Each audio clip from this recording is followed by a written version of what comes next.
Hello, my name is Anna Musil, and welcome to episode 3 of Behind the Stripes, our series where we focus on getting to know members of the ADMC here at ECU. Today, we have the pleasure of speaking with one of our faculty, Susan Ingram, and we're hoping to get a little more of her story. With that, Susan, are you ready to jump in? Sure, let's go. Can you tell us a little bit about your background before coming to ECU?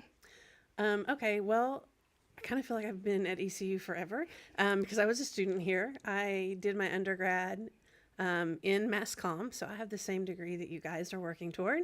And then I've lived in Ada my whole life. Grew up in Ada High graduate. And then fast forward through the college years.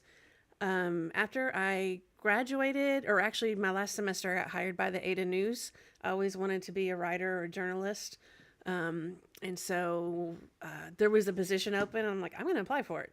And I did, and I got hired. And so I worked for a reporter at the local newspaper here for about a year.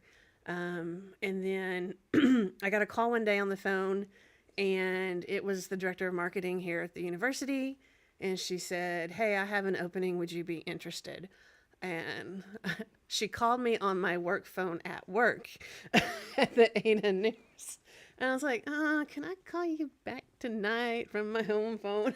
And so, anyways, I took the job here at ECU. So I worked for 6 years in marketing for the university, doing a lot of graphic design, some event photography, some, oh gosh, what else did I do? A lot of project management. I did do some writing, but for the most part, I did a lot of graphic design here, and I really enjoyed that. So, Nice. You just got that call. Is there anything like in particular that stuck out to you that made you want to be at East Central, be a faculty member? um, well, so when I got the call from ECU, that was actually to be a staff member, and I also knew, even though like I wanted to be a journalist, I knew that someday I wanted to like teach on the college level. And the main reason I took the job at ECU, as much as I love my job reporting, like I loved working with people and telling people stories, that's the best part of the job. The pay was not great. So when I got offered a job here with a little bit better pay and, you know, things like spring break off and all that, I'm like, yeah, I'm going to take that. And it was that job, taking a full-time job here, that allowed me to start on my first master's degree, because if you're a full-time ECU employee, you get a tuition waiver. You don't pay tuition. And so I got my master's in education with an emphasis in history while I was working here, because I'm like, why not, right? Because I love learning, obviously. Yeah. And once I got that master's, it allowed me to adjunct to see if I even liked teaching. And I did. So I loved it. And so I knew from there that I needed to, that someday I would probably quit marketing and move on to teaching. Yeah. So, That's cool. How did you transition into being part of the ADMC? well, with adjuncting, I adjuncted probably for off and on 2 or 3 years, just like one class a semester. And then there had been a couple of professors come and go that were not great experiences for the students.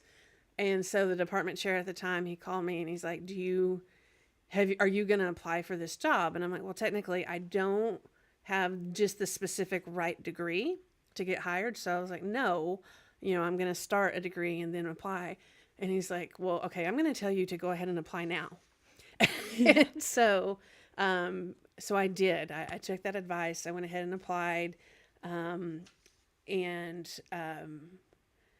knowing that I had to finish up a second degree, but they worked with me. Like, they gave me 2 years to finish that master's.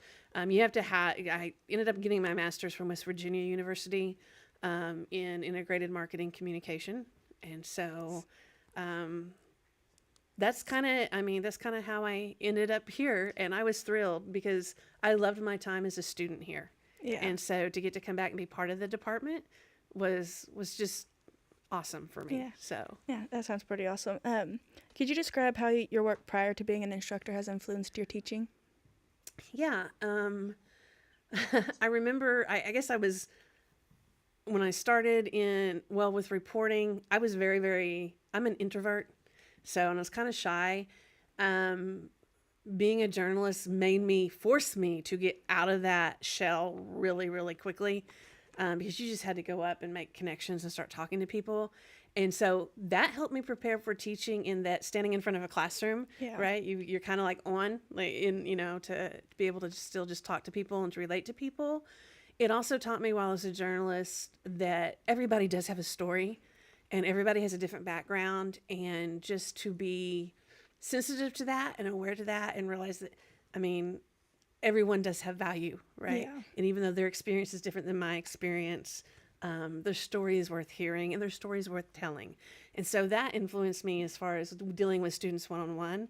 And then my job in marketing prepared me to teach of just really that real world experience of, okay, well, you're going to make this beautiful graphic. That's great. But if like my audience can't read it, what does it matter? Or if I'm sending it out to the wrong audience, Yeah. then it doesn't make any sense. And so just having that practical application of the real world experience of everything that I learned, just you see it through different eyes. There's learning it in the classroom, and then there's getting out there and actually doing it. Yeah. And so I try to always remember in the back of my head those real world applications and how that should transfer into teaching you guys in the classroom. Yes. Of course, yes. Well, Susan, it's been a pleasure so far. We'll be right back with some more questions. Thank you.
Hello, everyone, and welcome back to episode 3 of Behind the Stripes.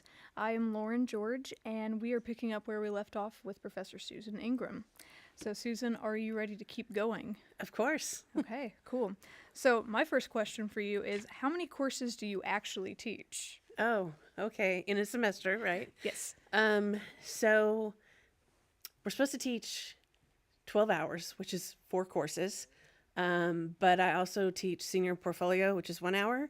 So technically I teach 13 hours a semester, plus whatever internships I'm overseeing. And then practicum is also an hour. So I guess technically I'm teaching 14 hours a semester plus internships. Yeah. I will say the most hours I have ever taught a semester, and thank God our dean will not let us do that, but I have taught up to 18 hours in one semester. Oh. It was a crisis situation, and so there was no choice.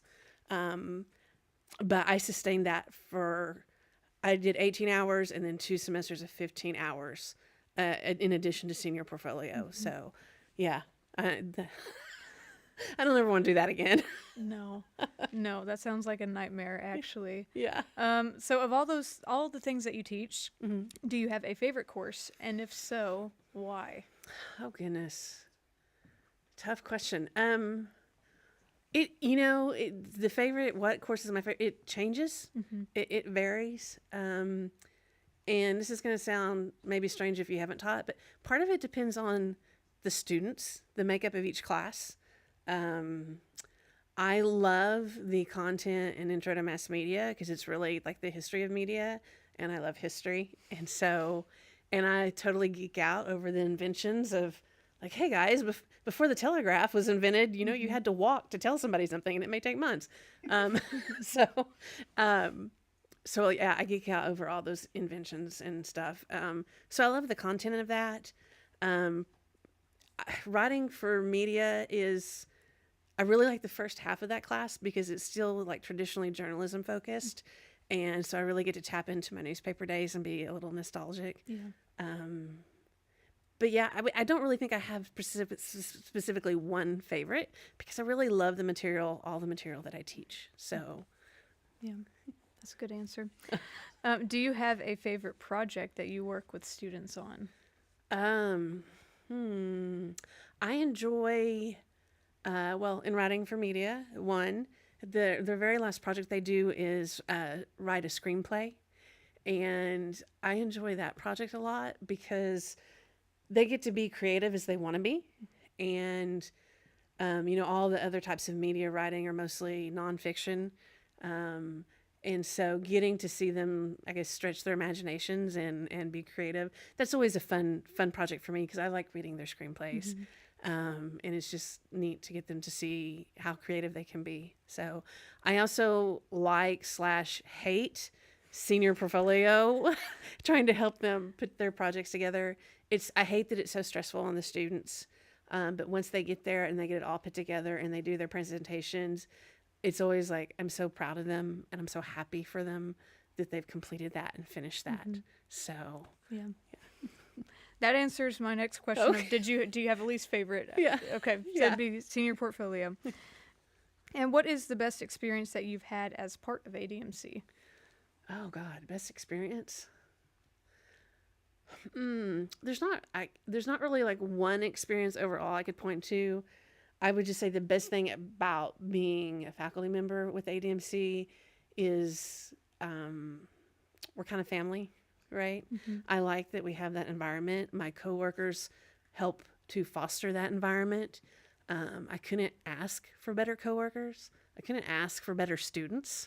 And so I really love just being a part of it. And I love our vibe here and that everybody feels comfortable. And, I feel like it's a safe learning environment for you guys. Yeah. Like you can try, and if you fail, it's okay. We're going to still support you in that. So that's really my favorite thing. It's not really a favorite moment, but yeah. Yeah, I agree with that. It's really, I think, I'm a little biased, but ADMC is the best department on campus. I agree, yeah. Obviously. Well, Susan, it has been a pleasure speaking with you, and we will be right back with another student who has some more questions for Susan. Thank you, Lauren. Thank you.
Welcome back to Behind the Stripes. I'm Jordan, and we're continuing our conversation with Susan Ingram, and if you're coming in late, she does a lot of wonderful things around the program. So, Susan, you ready? I'm ready. Okay. So you've been here a while, and you're actually the longest current serving member of the ADMC faculty. Is that correct? That is correct. Thank you for pointing that out. Could you tell us a little bit about how the program has changed since you've been here? Yeah, it's changed a lot. When I started, there were 4 full-time, fully dedicated to the Mass Comm program. And my gosh, I think there were probably 5 or 6 full-time art professors. And so it's changed a lot in that we're a lot smaller now. And we were 2 separate departments. So there was Mass Comm and there was art. And then maybe about 5 years ago now, we merged into one big department. And now there's literally 6 of us between both departments. So while we've grown smaller as far as faculty, our student population, I mean, it dipped because of COVID, but we're back up on the rise again. And so just trying to make sure everything gets taught that needs to get taught kind of spreads us thin sometimes. I will also say that I've always had great people to work with. And a lot of people have come and gone, and I've made good, close friends. But there's been some people that have gone that I'm like, goodbye. It's okay. And then just our curriculum has changed a lot, right? Mm-hmm. Because both with Mass Comm and even really, truly with art, you don't think about studio art changing, but techniques change and tools change. And so our curriculum has to change constantly and be updated. I mean, when I started teaching social media wasn't even really a thing. And now it is the thing in ad PR. So, yeah. Having your wide range of experience and knowledge, what do you think the greatest strength of ADMC is? The greatest strength, I think, is that there's so many areas you can go into career-wise. I think that we are where it's happening, to sound that silly, but there's so many career opportunities. If not to knock on any other major, but if you're a history major, there's very limited things you can do. If there's an English major, there's a little bit more things you can do. But with ADMC, I mean, graphic design, video, public relations, we have students that go all over the place and get so many different types of jobs. So I really think our strength is in our versatility. And even though we're a small program, we try to cater each student's experience to their area of interest. And so I think that's also one of our strengths. I'm going to ask you one of my own questions now. Okay, please do. As one of your seniors, Yes. I'm curious, how long have you had the purple couch in your office? Okay, so for those of you that don't know, I have an adorable little purple couch in my office that everybody comes in and sits on or lays on. When did I get my purple couch? I think I got it maybe in 2018. It's been a long time. It's been a long time, yeah. I decided that I needed something other than these chairs in my office because students would come in there and hang out, and I like my office to feel homey, right, and comfortable. And these chairs are good for a little bit, but they're not like, hey, come and talk to me. So It's definitely a favorite spot. and I have alumni that come back, and they're specifically like, are you there? Because I need to come sit on your purple couch. Yeah. So, yeah. That'll be me. Yeah. Please do. Yeah. Do you have any thoughts that you're comfortable sharing as to how ADMC can rise to meet any of the things you think we can get better at? Okay. So some of our challenges that I'll speak to the challenges, right? To answer your question, kind of some of the challenges that we face, the biggest one I think is funding. And that gets all into politics, and the state doesn't fund universities, and we have to look to private people and foundations to fundraise to provide scholarships for you guys and equipment and all that. And so, that being the biggest challenge, how I think ADMC helps overcome that is just, I mean, things like this, right? We're creating something tangible that they can see what you guys are doing. Oddly enough, the department that's all about promoting and creating things for public consumption, we are the worst at talking about what we do and bragging on ourselves. Like we're humble people, right? But I think we have to be visible, and we have to let people know that we're a good program and you students are great, and we have to advocate for ourselves on behalf of you guys to make sure we have what we need in this department. So that's how I see us, Well, I feel like you guys do a really good job of like bringing us so high up there that we feel like we can advocate for y'all and we can be like, the mass comm department is really good. So I feel like the word of mouth is really good for us. I as the appreciate those ADMC. words. Yes. Word of mouth is great. Well, thank you for everything you've shared so far. We'll be right back with one more segment. Thanks, Jordan. Thanks, Susan.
Welcome back to our final segment today of Behind the Stripes with Susan Ingram. I'm Emily, and we'd like to finish up today with kind of shifting off of ECU and just talking about you. So are you ready? I'm ready. Okay.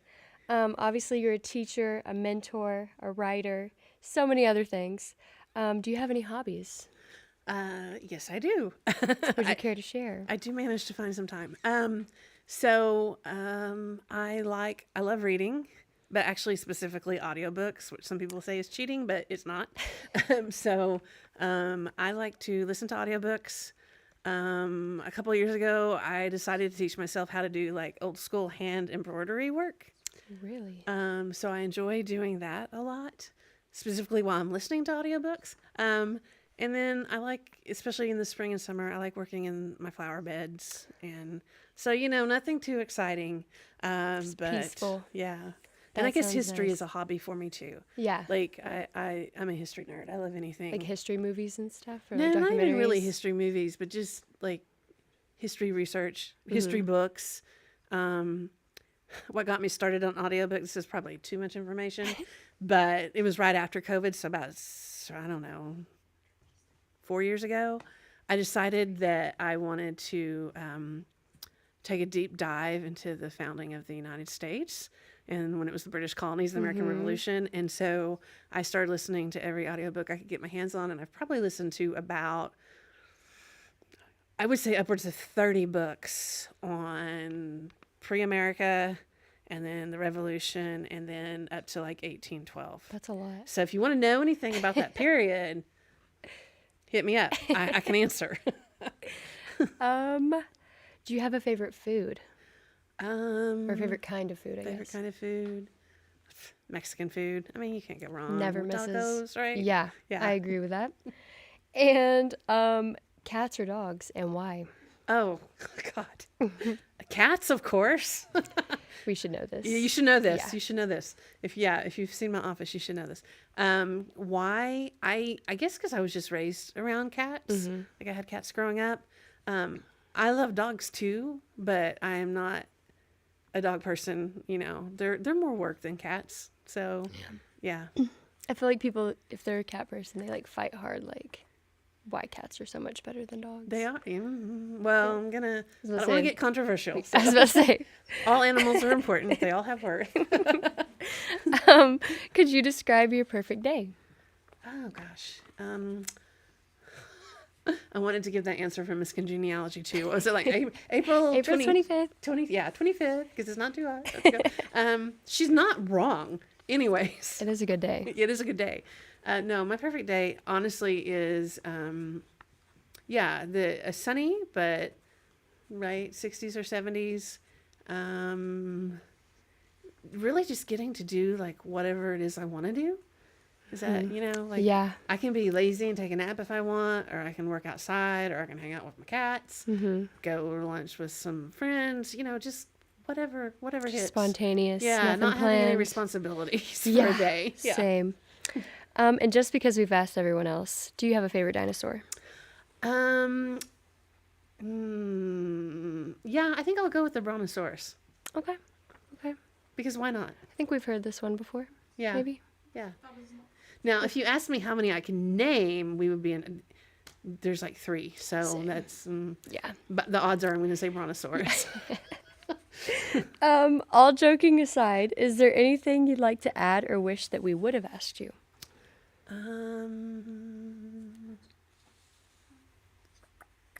I can't really think of anything. Y'all have asked some good questions. Okay. Okay. I'll just add that I'm lucky. Yeah. I'm lucky to get to do what I love, and I'm lucky to get to know all you guys. Working with all of y'all is my favorite thing about the job. So if it weren't for the students, I would probably have a different career. So. Well, without you, we probably wouldn't graduate. So. That's not true, but thank you. Well, thank you very much, Susan, and thanks to everybody watching. We'll be back in the fall with more Behind the Stripes. Thank you, Emily.